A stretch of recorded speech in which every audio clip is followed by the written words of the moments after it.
Next wave ഇക്വേഷൻ്റെ സൊല്യൂഷനാണ്. Solution of one dimensional wave equation. Question അങ്ങനെ ഡയറക്റ്റ് ചോദിക്കാം, solve the one dimensional wave equation ചോദിക്കാം. അതല്ല എങ്കിൽ നമ്മൾ വേർഡ്സിൽ ഇങ്ങനെ ചോദിക്കാം, derive the solution of one dimensional wave equation. ഇപ്പം ഡിറൈവ് എന്ന് പറഞ്ഞ വശം ഡെറിവേഷൻ അല്ല എഴുതേണ്ടത്, ഡിറൈവ് ദി ഇക്വേഷൻ ആണോ സൊല്യൂഷൻ ആണോ എന്നുള്ളത് നോക്കിയിട്ട് വേഷം ആൻസർ എഴുതണം. ഇതും 7 മാർക്കിന് ചോദിക്കാവുന്ന ക്വസ്റ്റ്യൻ തന്നെയാണ്. നമ്മുടെ മോഡൽ ക്വസ്റ്റ്യൻ പേപ്പറിൽ ഈ ഒരു ക്വസ്റ്റ്യനാണ് 7 മാർക്കിന് ചോദിച്ചിരിക്കുന്നത്. ഇപ്പോൾ ഇവിടെ പറഞ്ഞിരിക്കുന്നത് derive the solution of one dimensional wave equation Dr square Y by Dr T square equal to C square into Dr square Y by Dr X square with zero boundary conditions. Zero boundary condition എന്ന് പറഞ്ഞാൽ ആ രണ്ട് ബൗണ്ടറിയിലും സ്റ്റാർട്ടിങ്ങിലും എൻഡിങ്ങിലും. അപ്പോൾ L എന്ന് പറഞ്ഞതാണ് നമ്മൾ length ആയിട്ട് എടുക്കുന്നത്. ഡെറിവേഷൻ നോക്കി അറിയാം, സ്ട്രിങ്ങിൻ്റെ ലെങ്ത്ത് എൽ ആണ്. അപ്പോൾ അതിൻ്റെ സ്റ്റാർട്ടിങ്ങിലും എൻഡിങ്ങിലും ഫങ്ഷൻ 0 ആയിരിക്കും. And initial conditions Y of x 0, time 0 ആവുന്ന കണ്ടീഷൻസിനാണ് ഇനീഷ്യൽ കണ്ടീഷൻസ് എന്ന് പറയുന്നത്. അപ്പോൾ വൈയിലും വൈയുടെ ഡെറിവേറ്റീവിലും ടൈം 0 ആണെങ്കിൽ അതിന് ഇനീഷ്യൽ കണ്ടീഷൻസ് എന്നാണ് പറയുക. അപ്പോൾ ഒരെണ്ണം ഇനീഷ്യൽ കണ്ടീഷൻ എഫ് ഓഫ് എക്സും ഒരു ഇനീഷ്യൽ കണ്ടീഷൻ ജി ഓഫ് എക്സും ആണ്. ശരിക്കും പറഞ്ഞാൽ നമ്മൾ ഫോറിയർ സീരീസ് ഒക്കെ വെച്ചിട്ടാണ് ഇവിടെ സോൾവ് ചെയ്യുന്നത്. ഫോറിയർ സീരീസിൻ്റെ ഐഡിയ മുഴുവനായിട്ടൊന്നും വേണ്ട, ഒരു ഇക്വേഷൻ യൂസ് ചെയ്യുന്നു എന്നേ ഉള്ളൂ. അപ്പോൾ അവിടെ എ എൻ ബി എൻ ഒക്കെ നമ്മൾ കഴിഞ്ഞ സെമ്മിൽ പഠിച്ചിട്ടുണ്ട്. എ എൻ ബി എൻ, ആ എ എൻ കണ്ടുപിടിക്കാനാണ് എഫ് ഓഫ് എക്സ് യൂസ് ചെയ്യുന്നത്, ബി എൻ കണ്ടുപിടിക്കാനാണ് ജി ഓഫ് എക്സ് യൂസ് ചെയ്യുന്നത്. അപ്പോൾ നമുക്ക് മോഡൽ ക്വസ്റ്റ്യൻ പേപ്പറിൽ തന്നിരിക്കുന്ന ക്വസ്റ്റ്യനിൽ ജി ഓഫ് എക്സ് 0 ആയിരുന്നു. ജി ഓഫ് എക്സ് 0 ആണെങ്കിൽ നിങ്ങൾ എന്ത് കണ്ടുപിടിക്കേണ്ട, ഏത് പാർട്ട് വേണ്ട, ബി എൻ്റെ പാർട്ട് കണ്ടുപിടിക്കേണ്ട. അപ്പോൾ എഫ് ഓഫ് എക്സ് 0 ആണെങ്കിൽ എ എൻ്റെ പാർട്ട് കണ്ടുപിടിക്കേണ്ട. അപ്പോൾ 10 മാർക്കിൻ്റെ ആണ് ശരിക്കും വെയിറ്റേജൽ ക്വസ്റ്റ്യൻ. ഇപ്പോൾ അത് നിങ്ങൾക്ക് 7 മാർക്കിൻ്റെ ക്വസ്റ്റ്യൻ ആയിട്ടാണ് ചോദിക്കുന്നത്. അതുകൊണ്ട് ചിലപ്പോൾ ഫുൾ ക്വസ്റ്റ്യൻ ഉണ്ടാവില്ല. ഈ പറഞ്ഞ പോലെ ഒന്നാലെ എഫ് ഓഫ് എക്സ് 0 ആയിട്ട് തരും, അതല്ലെങ്കിൽ ജി ഓഫ് എക്സ് 0 ആയിട്ട് തരും. സൊല്യൂഷനിലേക്ക് കടക്കാം. ഫസ്റ്റ് നമ്മുടെ വേവ് ഇക്വേഷൻ. ഇതൊക്കെ ബൈ ഹാർട്ട് പഠിക്കേണ്ടതാണ്, ചിലപ്പോൾ ക്വസ്റ്റ്യൻ പേപ്പറിൽ തരുന്നില്ല. Just solve the one dimensional wave equation മാത്രമേ ക്വസ്റ്റ്യൻ ചോദിക്കുള്ളൂ. അപ്പോൾ ഇതൊക്കെ നമുക്ക് അറിയേണ്ടതാണ്. One dimensional wave equation Dr square Y by Dr T square equal to C square into Dr square Y by Dr X square. Then boundary conditions Y of 0t, 0 എന്ന് പറഞ്ഞ പോയിന്റിലും L എന്ന് പറഞ്ഞ ടൈം അവിടെ change ഇല്ല, time അങ്ങനെ തന്നെ നിൽക്കുന്നു. ടൈം വേരിയബിൾ ആയിട്ടാണ് എടുക്കുന്നത്. ഇപ്പോൾ 0tയിലും എൽ ടിയിലും ഫങ്ഷൻ 0 ആണ്, അതാണ് ബൗണ്ടറി കണ്ടീഷൻ. ദെൻ വൈയിലും വൈ ടിയിലും ടൈം 0 ആകുമ്പോൾ ഫങ്ഷൻ എഫ് ഓഫ് എക്സും ജി ഓഫ് എക്സും. അപ്പോൾ ആദ്യത്തേനാണ് നമ്മൾ ഡിസ്പ്ലേസ്മെൻറ്റ് എന്ന് പറയുന്നത്. എഫ് ഓഫ് എക്സ് ആണ് നമ്മുടെ ഡിസ്പ്ലേസ്മെൻറ്റ്, അതിൻ്റെ ഡെറിവേറ്റീവിനാണ് വെലോസിറ്റി എന്ന് പറയുന്നത്. ഇപ്പോൾ എഫ് ഓഫ് എക്സ് ഡിസ്പ്ലേസ്മെൻ്റ് ആണ്, ജി ഓഫ് എക്സ് വെലോസിറ്റി ആണ്. ഓക്കെ, ഇനി നിങ്ങൾ ചെയ്യുന്നത് method of separation of variables വെച്ചിട്ട് എക്സിനെ, അതായത് ഇക്വേഷനിൽ അവിടെ ടി സ്ക്വയർ ആണ്, അപ്പോൾ ടി ഡബിൾ ഡാഷ് വരും. ഇവിടെ എക്സ് സ്ക്വയർ ആണ്, അപ്പോൾ എക്സ് ഡബിൾ ഡാഷ് വരും. അങ്ങനെ ഇക്വേഷൻ മാറ്റിയിട്ടാണ് X T double dash equal to C square X double dash T. Separate the variables capital letter X and capital letter T. X double dash by X equal to T double dash by C square T. സാധാരണ നമ്മൾ first മൊഡ്യൂളിൽ ചെയ്തിരിക്കുന്ന അതേപോലെ തന്നെ അതിനെ K എന്ന് കൊടുക്കുന്നു. K എന്ന് കൊടുത്തതിന് ശേഷം അടുത്ത സ്റ്റെപ്പിൽ എന്താ ചെയ്തിരിക്കുന്നത് നോക്കൂ. ലെഫ്റ്റ് സൈഡ് മാത്രം എടുത്തിരിക്കുന്നു. ലെഫ്റ്റ് സൈഡ് എടുത്ത് അവിടെ സ്മോൾ ലെറ്റർ എക്സ് വരാത്ത കാരണം ലാംഡയുടെ ടൈമിലേക്ക് കൺവേർട്ട് ചെയ്തിരിക്കുന്നു. ഡീറ്റെയിൽ ആയിട്ട് അവിടെ പറയുന്നില്ല, വീഡിയോ ലെങ്ത് കുറയ്ക്കാനായിട്ടാണ് നിങ്ങൾ ചെയ്തിരിക്കുന്നത് ഓർക്കുക. അതേപോലെ തന്നെ റൈറ്റ് സൈഡ് എടുത്ത് റൈറ്റ് സൈഡിലും ഇക്വേഷൻസ്, രണ്ടിലും ലാംഡയുടെ ഓരോ ഇക്വേഷൻസ് നിങ്ങൾ എടുത്ത് വയ്ക്കുക. അപ്പോൾ ഇത് വെച്ചിട്ടാണ് നമ്മളിനി സോൾവ് ചെയ്യുന്നത്. അപ്പോൾ ഇവിടെ നമുക്ക് കെ എന്ന് പറഞ്ഞൊരു ടൈം വരുന്നുണ്ട്. അപ്പോൾ കെയുടെ വാല്യൂ പോസിറ്റീവ്, നെഗറ്റീവ്, 0, ഈ 3 എണ്ണത്തിന് വെച്ചിട്ട് നമ്മൾ സോൾവ് ചെയ്യുന്നുണ്ട്. പക്ഷെ നമ്മൾ സൊല്യൂഷന് വേണ്ടി എടുക്കുന്നത് നെഗറ്റീവ് മാത്രമാണ്. അപ്പോൾ നിങ്ങൾ ഇത്രയും ഡീറ്റെയിൽഡ് ആയിട്ട് ആൻസർ ചെയ്യുമ്പോൾ വേണമെന്നില്ല, കാരണം ഒരുപാട് ലെങ്ത്ത് വരും. അപ്പോൾ നിങ്ങൾക്ക് നിങ്ങളുടെ ഐഡിയ അനുസരിച്ച് അതിനെ ഷോർട്ട് ചെയ്യാം. ഓക്കെ, നമ്മൾ പ്രോബ്ലം ഒക്കെ ചെയ്യുന്ന സമയത്ത് ഈ എല്ലാ സ്റ്റെപ്പുകളും നിങ്ങൾ എഴുതേണ്ട ആവശ്യമില്ല. നിങ്ങൾ പ്രോബ്ലം ചെയ്യുമ്പോൾ ആകെ നമ്മൾ എഴുതേണ്ടത് നെഗറ്റീവ് കേസ് മാത്രമേ എഴുതുള്ളൂ. ഇവിടെ ഞാൻ 3 കേസും തന്നിട്ടുണ്ട്. തരാനുള്ള റീസൺ ഇതാണ്. 3 മാർക്കിന് ക്വസ്റ്റ്യൻ ചോദിക്കാറുണ്ട്. What are the possible solutions of wave equation, അല്ലെങ്കിൽ ഹീറ്റ് ഇക്വേഷൻ ആണെങ്കിൽ ഹീറ്റ് ഇക്വേഷൻ ചോദിക്കും. അപ്പോൾ ഇവിടെ തന്നിരിക്കുന്ന ആ 3 ഫൈനൽ ആൻസറുകളാണ്. ഫസ്റ്റ് k = 0 ആകുമ്പോൾ ഞാൻ എക്സ്പ്ലെയിൻ ചെയ്യുന്നില്ല, അല്ലെ സെപ്പറേഷൻ ഓഫ് വേരിയബിൾസ് വെച്ചിട്ട് ചെയ്യേണ്ട പോലെ ചെയ്ത് നോക്കി നോക്കുക. കിട്ടുന്നില്ലെങ്കിൽ മാത്രം ചോദിക്കുക. k = 0 കൊടുക്കുമ്പോൾ നമുക്ക് ക്യാപിറ്റൽ എക്സും ക്യാപിറ്റൽ ടിയും കിട്ടും. അതിൻ്റെ പ്രൊഡക്റ്റാണ് y, first solution. Then positive ആവുമ്പോൾ p², നമ്മൾ 0 p² -p², ഈ 3 വാല്യൂസാണ് കേക്ക് കൊടുക്കുന്നത്. നെഗറ്റീവ് ആകുമ്പോൾ -p², പോസിറ്റീവ് ആകുമ്പോൾ p² 0. p² വെച്ച് ചെയ്യുന്നുണ്ട്. അതും ഇതേപോലെ തന്നെ ചെയ്തിട്ട് നിങ്ങൾക്കൊരു ആൻസർ കിട്ടും. ലാംഡയുടെ വാല്യൂസ് വന്നിട്ടുണ്ട്, എക്സും ടിയും കിട്ടുന്നുണ്ട്. y = xt. Then third k = -p², negative എടുക്കുന്നത്. അപ്പോൾ നിങ്ങൾ 3 മാർക്കിൻ്റെ ക്വസ്റ്റ്യൻ ചോദിക്കുമ്പോൾ what are the possible solutions എന്ന് ചോദിക്കുമ്പോൾ അത് മുഴുവനായിട്ട് പ്രൂഫൊന്നും എഴുതണ്ട. ആ ഫൈനൽ ആൻസർ k = 0 ആകുമ്പോൾ വൈയുടെ വാല്യൂ എന്താണ്, k = നെഗറ്റീവ് ആകുമ്പോൾ വൈയുടെ വാല്യൂ എന്താണ്, k = പോസിറ്റീവ് ആകുമ്പോൾ വൈയുടെ വാല്യൂ എന്താണ്, ഫൈനൽ ആൻസേഴ്സ് മാത്രം എഴുതിയാൽ മതി 3 മാർക്കിൻ്റെ ക്വസ്റ്റ്യൻ ആണെങ്കിൽ. ഓക്കെ, ലാസ്റ്റ് അതേപോലെ തന്നെ ചെയ്തിട്ട് നെഗറ്റീവിനുള്ള എക്സും ടിയും കിട്ടിയിട്ടുണ്ട്. അതിൻ്റെ പ്രൊഡക്റ്റാണ് എടുക്കുന്നത്. അപ്പോൾ നമുക്കറിയാം ട്രിഗണോമെട്രി ഫംഗ്ഷൻ നമ്മൾ ഫോറിയർ സീരീസ് ഒക്കെ പഠിക്കുമ്പോൾ അറിയേണ്ടതാണ്. അത് റിപ്പീറ്റഡ് ഗ്രാഫുകളാണ് വരുന്നത്. പീരിയോഡിക് ഫംഗ്ഷൻസ് എന്ന് പറയും. 0 to 2π കഴിഞ്ഞ് കഴിഞ്ഞാൽ പിന്നെ വീണ്ടും അതിൻ്റെ ഗ്രാഫ് അത് തന്നെ റിപ്പീറ്റ് ചെയ്ത് വരികയാണ്.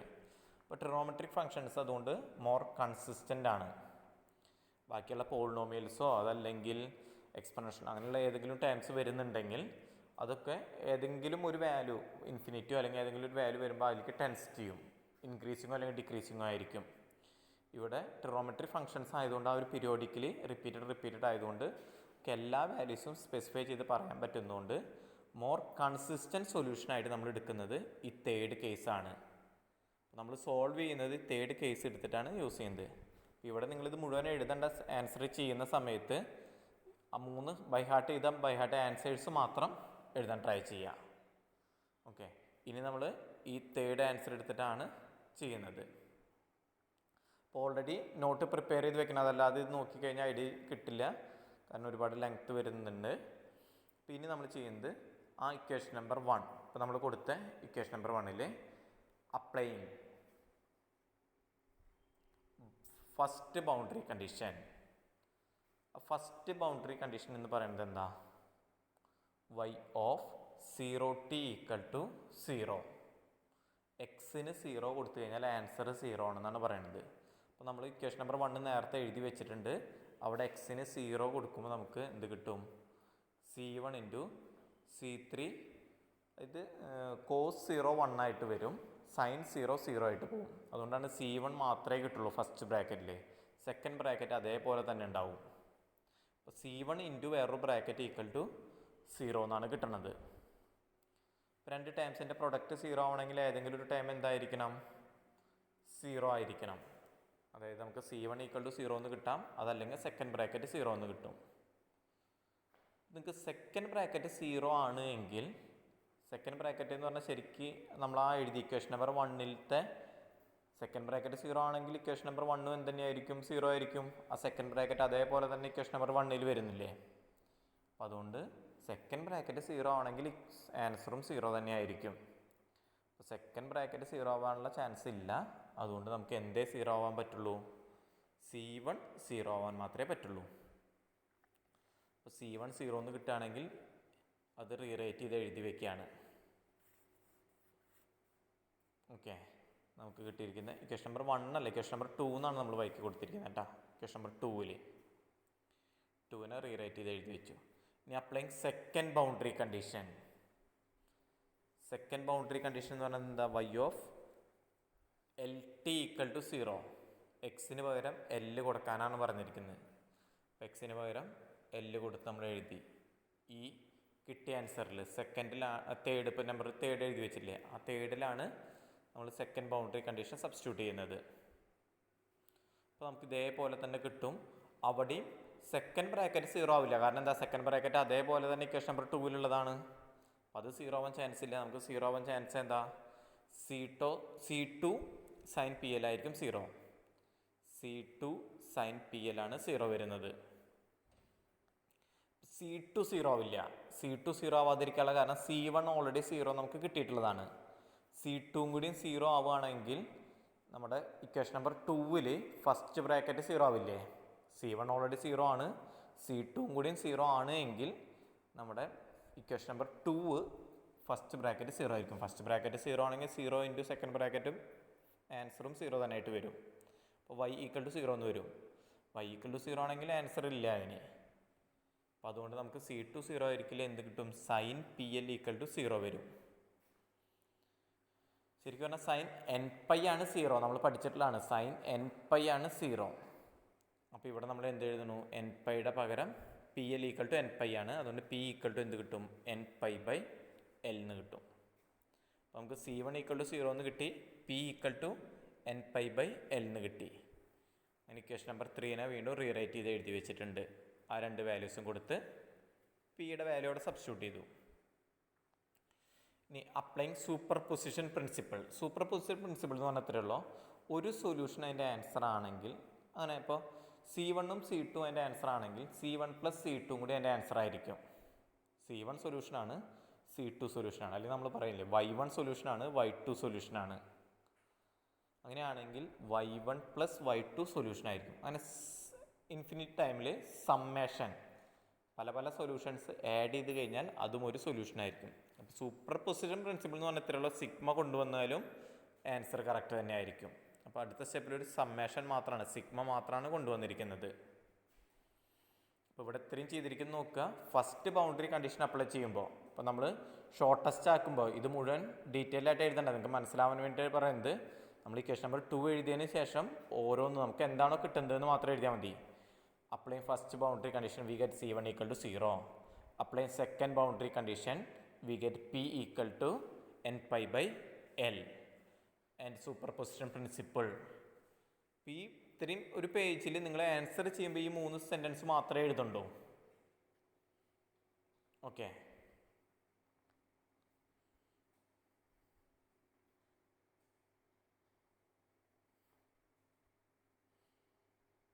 ഇനി ഇത്രയും കഴിഞ്ഞ് കഴിഞ്ഞാൽ ഇനി നമ്മുടെ ബൗണ്ടറി കണ്ടീഷൻസ് കഴിഞ്ഞു. ഇനീഷ്യൽ കണ്ടീഷൻസ് ആണ് ഇനി ചെയ്യാനുള്ളത്.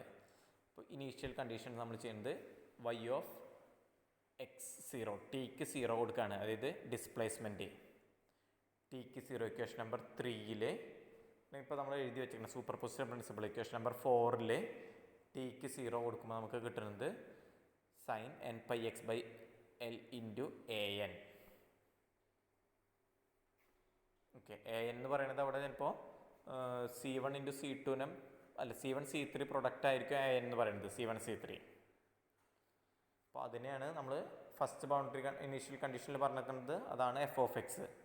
അപ്പോൾ എഫ് ഓഫ് എക്സ് നമുക്ക് എന്ത് കിട്ടും, sigma n equal to 0 to infinity a n sine N pi X by l. ഇവിടെയാണ് നമ്മൾ ആകെ ഫോർവേഡ് സീരീസ് അപ്ലൈ ചെയ്യുന്നുള്ളൂ. ഇതൊരു ഫോർവേഡ് സീരീസ് ആണ് ഫോർമാറ്റിലാണ്. അങ്ങനെയാണ് നമുക്ക് എ എന്ന് പറയുന്നത് 2/L, ആ ഫോർമുലയാണ് നമ്മൾ അപ്ലൈ ചെയ്യുന്നത്. ഈവൺ സീരീസും മോഡ് സീരീസും ഒക്കെ ഫോറിയറിൽ പഠിച്ചില്ലേ ആ formula. 2/L integral 0 to L f of x sine N pi X by l d x. ഇനി അതിൻ്റെ ഡെറിവേറ്റീവ് എടുത്ത് വയ്ക്കുകയാണ്. ഡെറിവേറ്റീവ് എടുത്ത് വയ്ക്കുന്നത് എന്തിനാണെന്ന് വെച്ച് കഴിഞ്ഞാൽ നമുക്ക് സെക്കൻഡ് ഇനീഷ്യൽ കണ്ടീഷൻ അപ്ലൈ ചെയ്യാനാണ്. അവിടെ താഴെ പറഞ്ഞിട്ടുണ്ട് applying second initial condition. Second initial condition എന്ന് പറഞ്ഞാൽ ഡെറിവേറ്റീവിൽ y ഓൾറെഡി നമ്മൾ സൂപ്പർ പൊസിഷൻ പ്രിൻസിപ്പിൾ വെച്ചിട്ട് കണ്ടുവച്ച് വെച്ചിട്ടുണ്ട്. അതിൻ്റെ ഡെറിവേറ്റീവിൽ ടിക്ക് 0 കൊടുക്കുക. ആ കിട്ടുന്നതായിരിക്കും ജി ഓഫ് എക്സ് എന്ന് പറയുന്നത്.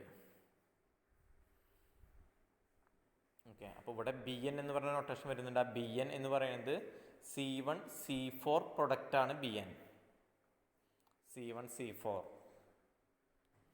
അപ്പം അങ്ങനെയാണെങ്കിൽ നേരത്തെ അതേപോലെ തന്നെ ആ കോൺസ്റ്റൻ്റ് എന്ന് പറയുന്നത് അവിടെ എന്താ വരുന്നത്, b n n pi c by l. അതിൻ്റെ ആൻസർ ഫോർവേഡ് സീരീസ് വെച്ചിട്ട് 2/L integral 0 to L f of x sine N pi X by l d X.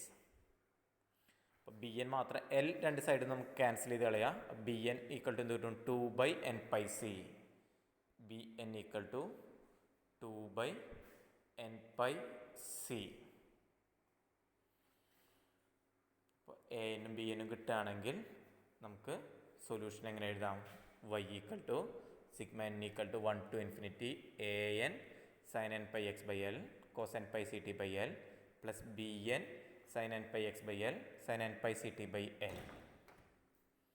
A എനും ബി എനും എന്താണെന്ന് നമ്മൾ ഓൾറെഡി ഡിഫൈൻ ചെയ്ത് വെച്ചിട്ടുണ്ട്. അപ്പോൾ ഇവിടെ ചിലപ്പോൾ നമുക്ക് എഫ് ഓഫ് എക്സ് 0 തരാം, അല്ലെങ്കിൽ ജി ഓഫ് എക്സ് 0 തരാം. അപ്പോൾ എഫ് ഓഫ് എക്സ് 0 ആണെങ്കിൽ എ എൻ 0 ആയിരിക്കും, ജി ഓഫ് എക്സ് 0 ആണെങ്കിൽ ബി എൻ 0 ആയിരിക്കും. അപ്പോൾ ഇതാണ് നമ്മുടെ സൊല്യൂഷൻ എന്ന് പറയുന്നത്. അപ്പോൾ ഒരൊറ്റതിൽ കേൾക്കുമ്പോൾ ടഫായിരിക്കാമെന്ന് അറിയാം, അതുകൊണ്ടാണ് നോട്ട് ആദ്യം തന്നെ എഴുതിയെടുത്ത് അതിന് ശേഷം ഓഡിയോ കേട്ട് കേട്ട് കേട്ട് പോസ് ചെയ്ത് ഓരോ സ്റ്റെപ്പായിട്ട് പഠിക്കാം. ഓക്കെ, ഇനി നമുക്ക് പ്രോബ്ലം ആണ് വരുന്നത്. പ്രോബ്ലം അടുത്ത ദിവസങ്ങളിൽ ചെയ്യാം. പ്രോബ്ലം വരുമ്പോൾ നമുക്ക് ആകെ കണ്ടുപിടിക്കേണ്ടത് ഓരോ പ്രോബ്ലത്തിലും ഈ ഇക്വേഷൻ വരെ എഴുതുക. അപ്പോൾ ഇത്രയും സ്റ്റെപ്പുകൾ കോമൺ ആണ് എല്ലാ പ്രോബ്ലത്തിലും. 7 മാർക്കിൻ്റെ പ്രോബ്ലം ആണെങ്കിൽ 4 മാർക്സ് ഈ സ്റ്റെപ്പുകൾ കാണാം. അപ്പോൾ ഇതിൽ എല്ലാ സ്റ്റെപ്പും ഈ പറഞ്ഞ പോലെ എഴുതണ്ട, നമുക്ക് ആ വേണ്ട മെയിൻ ഇക്വേഷൻസ് മാത്രമാണ് എഴുതേണ്ടത്. Then A N B N find out ചെയ്ത് സബ്സ്റ്റിറ്റ്യൂട്ട് ചെയ്യലാണ് പ്രോബ്ലത്തിൽ നമ്മൾ അഡീഷണൽ ആയിട്ട് ചെയ്യേണ്ടത്. എ എൻ കണ്ടുപിടിക്കുക, ബി എൻ കണ്ടുപിടിക്കുക, സബ്സ്റ്റിറ്റ്യൂട്ട് ചെയ്യുക. ഓക്കെ.